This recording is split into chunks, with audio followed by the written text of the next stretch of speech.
It's a tale of two leaders. Donald Trump is taking a hardline approach to ridding his country of millions of illegals, whilst across the pond, Keir Starmer is struggling to cope with increasingly frustrated Brits who want a resolution to their immigration woes. Donald Trump is not slowing down on his promise to kick out illegals, tasking the State Department with reviewing the visas of 50 million people currently in the US. And this is just the latest step in Trump's plan to combat illegals. In May, he signed an executive order launching a self-deportation program. Today, I signed an executive order to launch the first ever self-deportation program for illegal aliens. We are making it as easy as possible for illegal aliens to leave America. Any illegal alien can simply show up at an airport and receive a free flight out of our country. According to the New York Times, this has contributed to 1.5 million migrants leaving the country and a decrease in the immigrant population to 51.9 million people. And Secretary of State Marco Rubio doubled down today, pausing the issuance of working visas for commercial truck drivers. In a statement on X, he said, "Effective immediately, we are pausing all issuance of worker visas for commercial truck drivers. The increasing number of foreign drivers operating large tractor-trailer trucks on US roads is endangering American lives and undercutting the livelihoods of American truckers."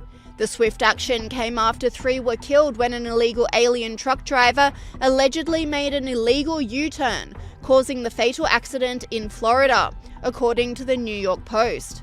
The decisive action is in stark contrast to the UK, where Prime Minister Keir Starmer is struggling to cope with the growing frustration from his own people about the immigration crisis in the UK. Operation Raise the Colours is a show of patriotism by residents across the UK. It's a patriotic outpouring, what's going on. And I think this is because of several reasons. I think, yes, it's a pushback. It's a pushback against this anti-British government, whether that be signing off surrendering Chagos Islands, international aid or international climate aid. They seem to be focused on everyone but the British people.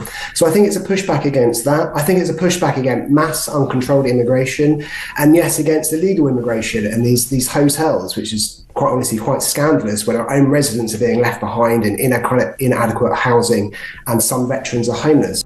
And in a blow to the Starmer government, a court has granted a temporary injunction to close the Bell Hotel in Epping, Essex. Spiked Online editor Tom Slater celebrated the ruling, saying protests work.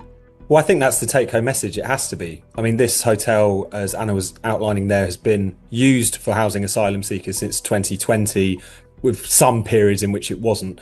And yet it was only as soon as we've seen in recent weeks, thousands of people turning up outside the Bell demonstrating overwhelmingly peacefully, but with some unpleasant violence around the edges, that this has forced the issue, that you've seen the council really push this, and that also that it's become an issue of national importance. The fallout from this injunction has led the Home Office to urgently appeal for 5,000 homes to house 20,000 migrants. According to The Telegraph, housing specialists were consulted by the Home Office searching for flats to house 4 migrants each, with a long-term view to close migrant hotels in the UK. And after Keir Starmer was humiliated after Europe's immigration was blasted by President Trump. Europe is a much different place than it was just 5 years ago, 10 years ago. And they've got to get their act together. If they don't, you're not going to have Europe anymore as you know it. And you can't do that. This is a magnificent part of the world, and you cannot ruin it. You cannot let people come in here illegally. And what happens is there'll be murderers, there'll be drug dealers, there'll be all sorts of things that other countries don't want. And they send them to you and they send them to us, and you've got to stop them. He started talking tough on illegal immigration, posting this on X yesterday.